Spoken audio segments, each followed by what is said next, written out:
नमस्कार.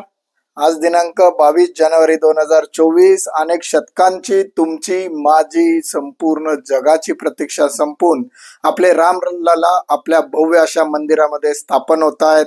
त्याबद्दल आपल्या सर्वांचे खूप खूप अभिनंदन आणि आपल्या सगळ्यांना खूप खूप शुभेच्छा. आज रामललांची स्थापना झाल्यानंतर, प्रभू रामचंद्राची स्थापना अयोध्येतल्या राम मंदिरात स्थापना झाल्यानंतर आपल्याला एक मोठी जबाबदारी पार पडायची आहे. राम राज्य सुरू करण्यासाठी ही पहिली पायरी असणार आहे. आज रामलला स्थापन होत आहेत म्हणजे रामराज्य सुरू झालं असं नाहीये. आज आपल्या देशामध्ये न्याय व्यवस्थेचं राज्य आहे का, तर आजूबाजूच्या देशांचा विचार केला असता तर नक्कीच आपल्या देशामध्ये न्याय व्यवस्थेचं राज्य आहे. परंतु रामराज्य म्हणजे नुसतं न्याय व्यवस्थेचं राज्य होत नाही, तर त्याबरोबर आपल्याला अर्थ, व्यवसाय व सामाजिकता याचं देखील राज्य असणं गरजेचं आहे. माझा स्वतःचा पिंड हा अर्थशास्त्राशी असल्यामुळे मी अर्थ या विषयावरच बोलतोय. लक्षात घ्या, आपल्या देशामध्ये आर्थिक दुही केवढ्या मोठ्या प्रमाणात आहे.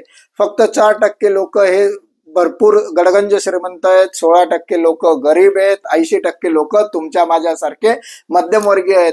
आणि मध्यमवर्गीयांची जी अवस्था आहे, जो तोंड दाबून आपण बुक्क्याचा मार सहन करतोय, मागची 76 वर्ष सहन करतोय, मागची अनेक वर्ष सहन करत आलोय. अरे किती दिवस आपण असेच जगणार आहोत.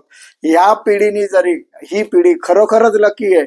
जर 500 वर्षानंतर आपल्या नजरेसमोर जर प्रभू रामचंद्र त्यांच्या स्वगृही परतलेत, तर ह्याच पिढीने रामराज्य आणण्यासाठी पहिली स्टेप उचलायला नको का, असं तुम्हाला मला वाटत नाही का? जर आपल्याला आपल्या नंतरची पिढी मध्यमवर्गीय म्हणून न राहता उच्चभ्रू किंवा श्रीमंत लोकांमध्ये जर मूव झाली, तर हे तुम्हाला मला आवडणार नाही का? ह्याच्यासाठी पहिली स्टेप आपल्याला घ्यायला पाहिजे. त्यासाठी आर्थिक विषमता दूर केली पाहिजे. आर्थिक विषमता दूर करण्यासाठी 2047 पूर्वी तुम्हाला मला आपल्या मध्यमवर्गीय बांधवांना मिळून भारताला विकसित राष्ट्र केलं पाहिजे. आणि हे विकसित राष्ट्र करण्यासाठी, कायदे सक्षम करण्यासाठी, न्याय व्यवस्थेचं राज्य स्थापन करण्यासाठी, उद्योग क्षेत्राचं राज्य स्थापन करण्यासाठी सक्षम असे खासदार लोकसभेत दिले पाहिजे. प्रभू रामचंद्रांनी मग लक्ष्मणाबरोबर असो, भरत बरोबर असो अथवा शत्रुघ्न बरोबर, आपल्या बंधूंबरोबर, त्याचबरोबर त्यांचे जे सेवेकरी म्हणून आपण म्हणू शकतो, हनुमानांबरोबर असो, बजरंग बलींसकट बिभीषणापर्यंत अनेकांना बरोबर घेऊन, तर मी मागच्या माझ्या एका व्हिडिओमध्ये खारुताईचा देखील उल्लेख केला होता, जिने प्रभू सीता मातेला आणण्यासाठी जो रामसेतू बांधला गेला होता, त्याच्यात छोटे खडक टाकून खारीचा वाटा उचलला होता. तिच्यापर्यंत आपण जाऊया. ह्या सगळ्यांना घेऊन रामराज्याची स्थापना केली होती. या सगळ्यांचे कार्य हे खरोखरच अधोरेखित करण्यासारखे होते. तर या आपल्या देशामध्ये अशाच पद्धतीत तुमच्या माझ्यासारख्या खारुताईला घेऊन या देशामध्ये रामराज्य सरकारने आणावं, हे या दिवशी मला सांगायला नक्कीच आवडेल.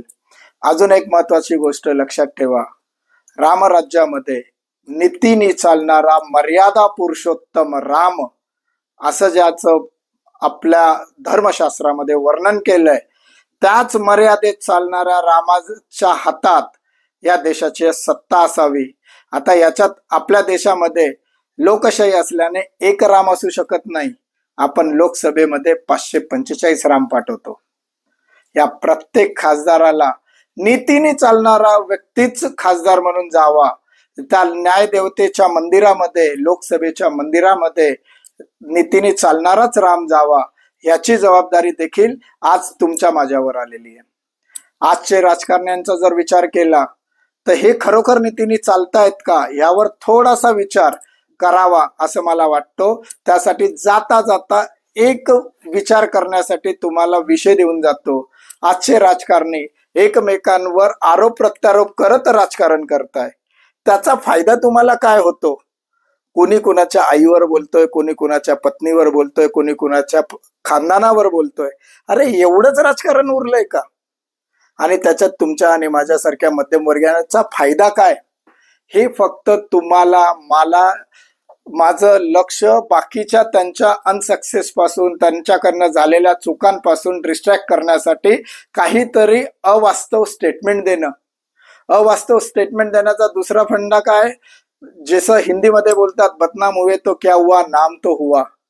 अरे स्वतःचं नाव करण्यासाठी अवास्तव काहीतरी बडबड करायची, कोण काय खातो, कोण काय पितो, कोण कुठे उठतो ह्याच्यावर चर्चा करायची आणि संपूर्ण भारतातील मतदारांना वेड्यात काढायचं.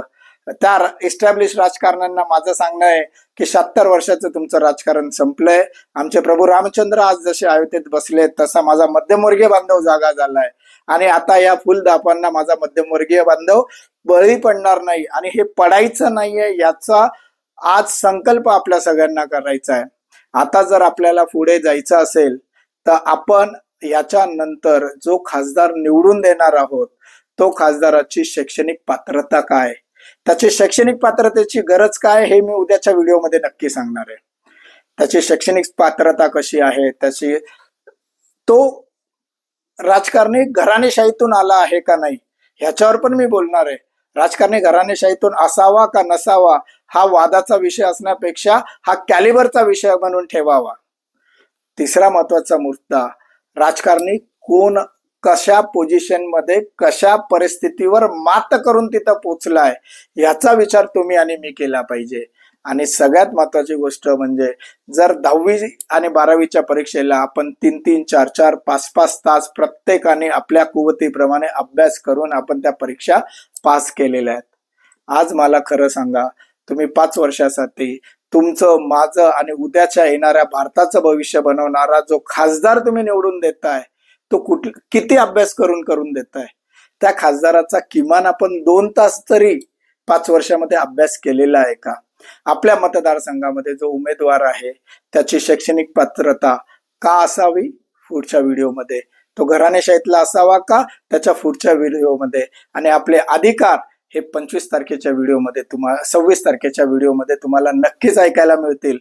तोपर्यंत स्वाभिमानाने म्हणा, मी मध्यमवर्गीय आणि रामराज्य आणण्याचा संकल्प करूया. तोपर्यंत नमस्कार, जय हिंद, जय महाराष्ट्र.